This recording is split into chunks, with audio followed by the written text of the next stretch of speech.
So, I am currently on my way to see my friend Winson Tom, aka Squats and Carbs, aka the OG coach.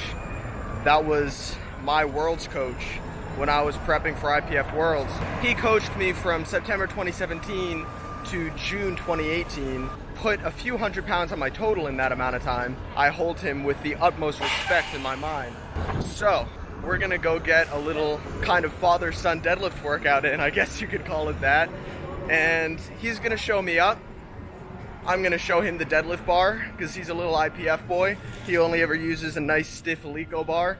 I'm gonna, you know, take him out of his comfort zone a bit, show him what a flexible bar can do.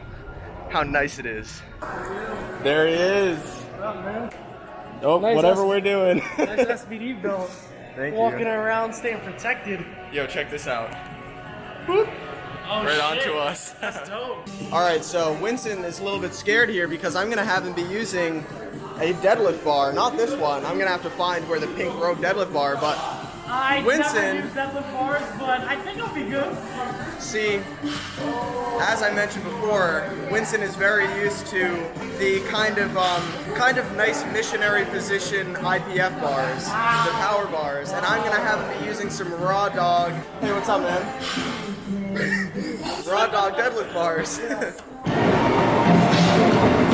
That's some strange deadlift form you got going on there, Winson. Warming up the hips a little bit, you know. Look at the fucking quad meat on this guy. You know, I'm done recording.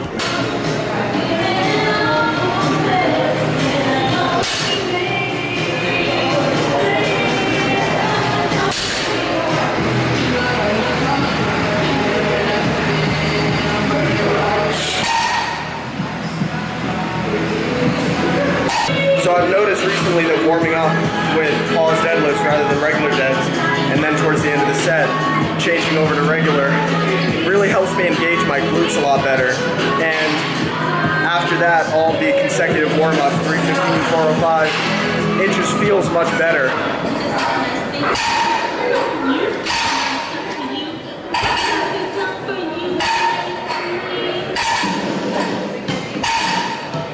Poppy, snappy, quickie.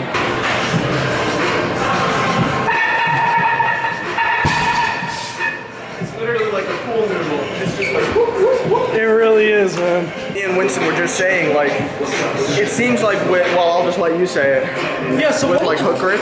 Yeah, so with hook grip, although it makes like your technique great, one of the problems is that you're playing that game of whether or not the bar will slip out of your thumbs before you lock it out, or will your back and legs give out first. So that's one of the things I noticed. In competition, a lot of the hook grip deadlifters, they're able to pull it, but everything is really fast.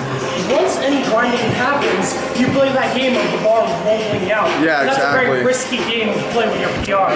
Yeah, and that exact same thing, that's the reason I stopped pulling hook, because if it didn't slow down past my knees and it just locked right out, I was fine. But as soon as it turned into a situation of grinding out the lockout, it was always my thumbs that would give out first. Versus with mixed, you put your hands around the bar and they will stay around the bar, like it's not coming out. So you can grind as much as you want.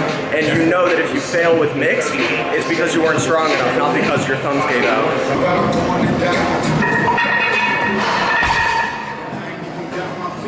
Woo!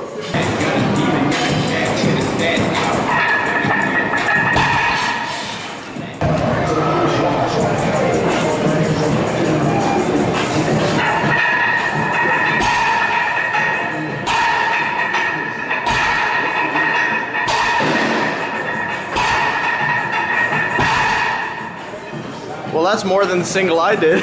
6 reps.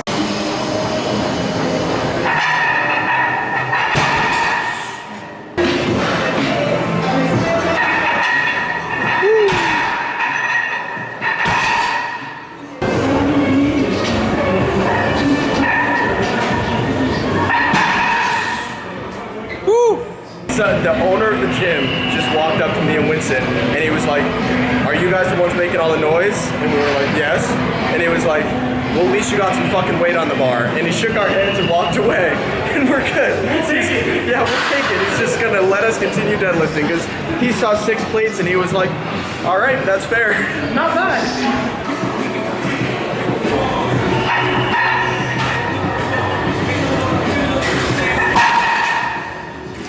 says, I forgot to belt up, and we're at 6 plates, and he's just now remembering to throw a belt on.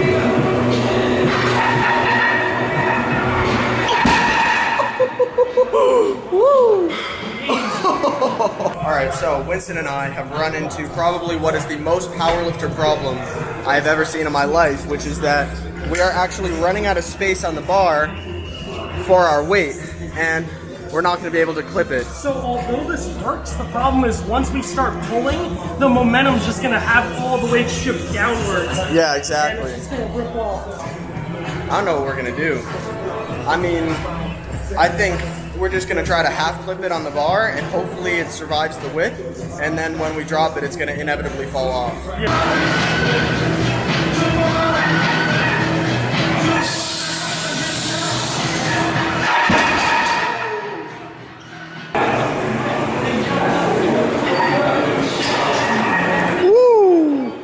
Holy shit.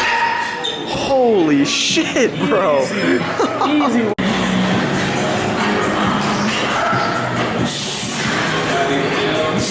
There we go. Let's go. I just kind of successfully pulled 625. I mean, it's on like a woman's 15 kilo bar, which you're only just finding out because we only just found that out.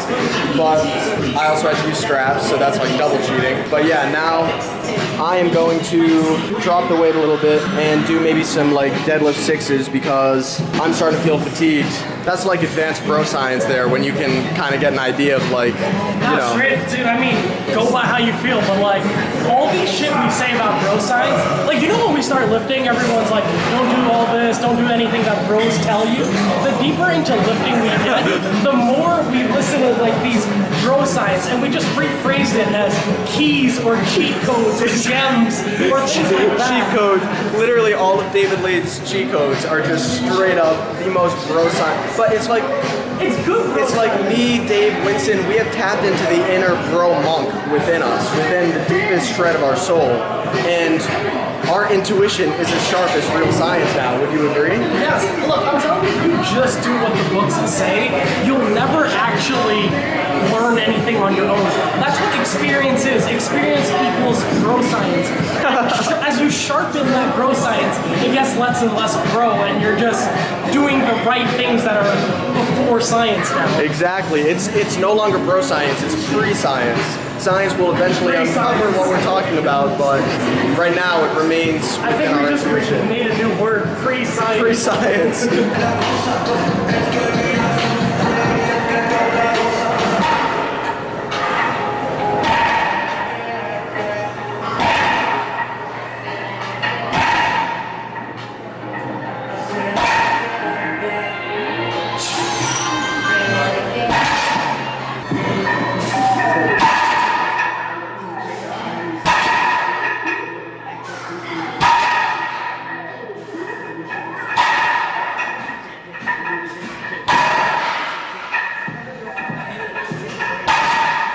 So speaking of like bro science or little keys or things you pick up, so for me, you'll notice in the video that as I go down, I don't do the hip pump on the second reps, third reps, any rep besides the first. And my reasoning for that is to just get better position. I control the weight down a little bit, and as a result, I'm starting in a better position. Although that might not be the best for powerlifting sake, like 1 rep maxes, I think if you're a bodybuilder or someone that's just into progressing their deadlift for reps, I think that's a great way to go about getting better deadlift positioning, getting more reps, adding more weight on the bar.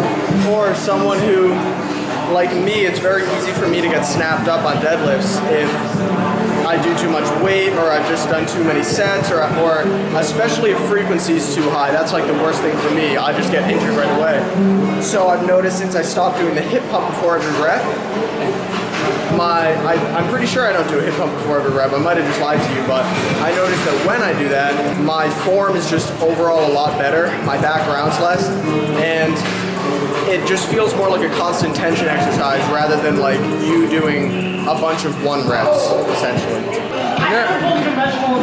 Do you want straps, or are you just gonna, all right.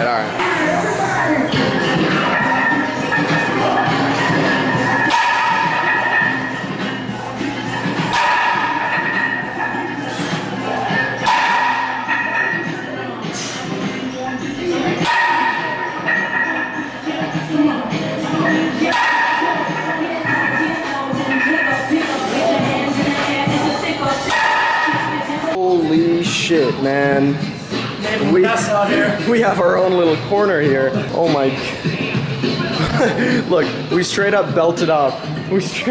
I got my belt on. Winson has his belt on, just so we can move all this fucking weight back to where it belongs. This is the hardest part of working out.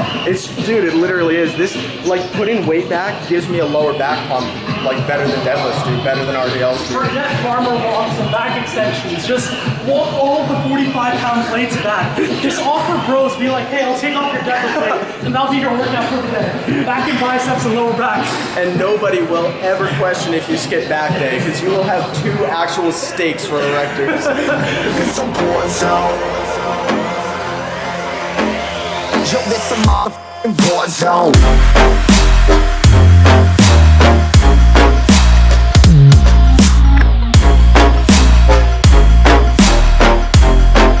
It's a war zone.